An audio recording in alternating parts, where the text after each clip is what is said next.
নমস্কার বন্ধুরা, শাইনিজ কিচেনে আপনাদের সকলকে স্বাগত। আশা করি আপনারা সবাই ভালোই আছেন। আজকে আমি বানাতে চলেছি কম তেল মশলায় ভীষণই টেস্টি একটা রেসিপি, দই পমফ্রেট। তাহলে চলুন বেশি দেরি না করে আজকের রেসিপিটি শুরু করা যাক। আর ভিডিওটি শুরু করার আগে আপনারা প্রত্যেকে আমার চ্যানেলটিকে সাবস্ক্রাইব করে পাশে বেল আইকনটিও প্রেস করে দেবেন। দই পমফ্রেট বানানোর জন্য আমি প্রথমে 3টে পমফ্রেট মাছ ভালো করে কেটে ধুয়ে পরিষ্কার করে নিয়েছি। এবার আমি এটা ম্যারিনেট করে নেব। দিয়ে দেবো 1 চামচ আদা বাটা, 1 চামচ রসুন বাটা, স্বাদ মতন লবণ আর অর্ধেক পাতিলেবুর রস। সব কিছু দিয়ে আমি মাছটাকে ভালো করে ম্যারিনেট করে নেব।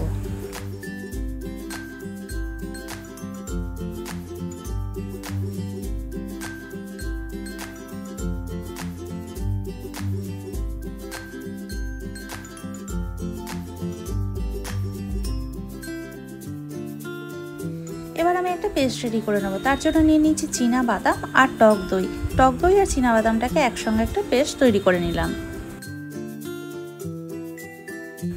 এরপর আমি গ্যাস অন করে কড়াইয়ে সর্ষের তেল খুব ভালো করে গরম করতে দিয়ে দিয়েছি। তেল গরম হয়ে এলে আমি ম্যারিনেট করে রাখা মাছগুলো একে একে দিয়ে উল্টে পাল্টে ভালো করে ভেজে নেব।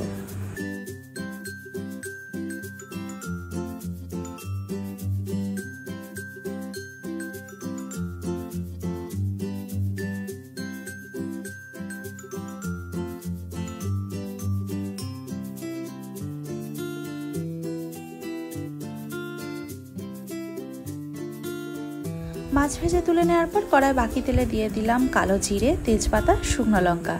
ফোড়নটা দেওয়ার পর আমি মোটামুটি 30 থেকে 40 সেকেন্ড মতন মিডিয়াম টু লো ফ্লেমে রেখে নাড়াচাড়া করে ভেজে নেব।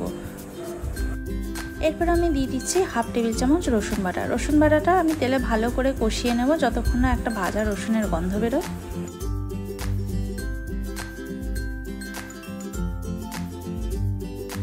রসুনটা ভালো করে কষানো হয়ে গেলে আমি এতে অ্যাড করে দিলাম ওই পেস্টটা আমি আগে রেডি করে রেখেছিলাম। পেস্টটা দিয়ে গ্যাসের ফ্লেমটা লো রেখে কিছুক্ষণ নাড়াচাড়া করে কষিয়ে নেব। গ্যাসের ফ্লেমটা কিন্তু এখন একদমই বাড়ানো যাবে না, যেহেতু পেস্টটার মধ্যে বাদাম বাটা রয়েছে, তাই গ্যাসের ফ্লেম বাড়ালে কিন্তু বাদামটা তলায় লেগে যেতে পারে। এবার আমি এতে দিয়ে দিলাম জিরে গুঁড়ো, ধনে গুঁড়ো, কাশ্মীরি লাল লঙ্কার গুঁড়ো। এই সব কিছু দিয়ে আমি আরেকবার ভালো করে নাড়াচাড়া করে মিক্স করে নিলাম। দেখুন মশলাটা এখন ভালো করে কষানো হয়ে গেছে, মশলা থেকে তেল ছেড়ে এসছে। এবার আমি এতে অ্যাড করে দিলাম 1 বাটি জল। আমি মিক্সি ধোয়া জলটা এতে অ্যাড করে দিলাম। এবার এটাকে ভালো করে নাড়াচাড়া করে মিক্স করে নেব।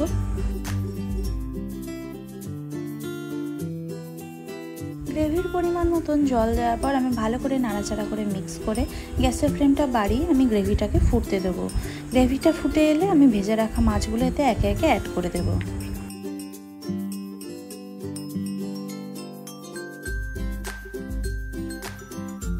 দেখুন মাছগুলো আমি এখন এতে অ্যাড করে দিচ্ছি। আমি উপর থেকে কয়েকটা কাঁচা লঙ্কা ছড়িয়ে দিলাম, স্বাদ মতন একটু লবণ দিয়ে দিলাম। মনে রাখতে হবে মাছ ম্যারিনেট করার সময় কিন্তু আমি লবণের ব্যবহার করেছিলাম।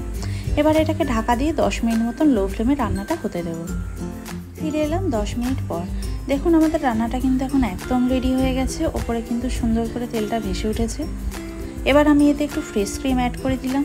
ফ্রেশ ক্রিমটা কিন্তু সম্পূর্ণ অপশনাল, আপনারা চাইলে নাও দিতে পারেন। এবার এটাকে একটু ভালো করে নাড়াচাড়া করে মিক্স করে নেব এবং গ্যাসের ফ্লেমটা বন্ধ করে ঢাকা দিয়ে 5 মিনিট মতন রেস্টিং টাইমে রেখে গরম গরম ভাতের সঙ্গে সার্ভ করে নেব। আমাদের দই পমফ্রেট কিন্তু এখন একদম রেডি হয়ে গেছে।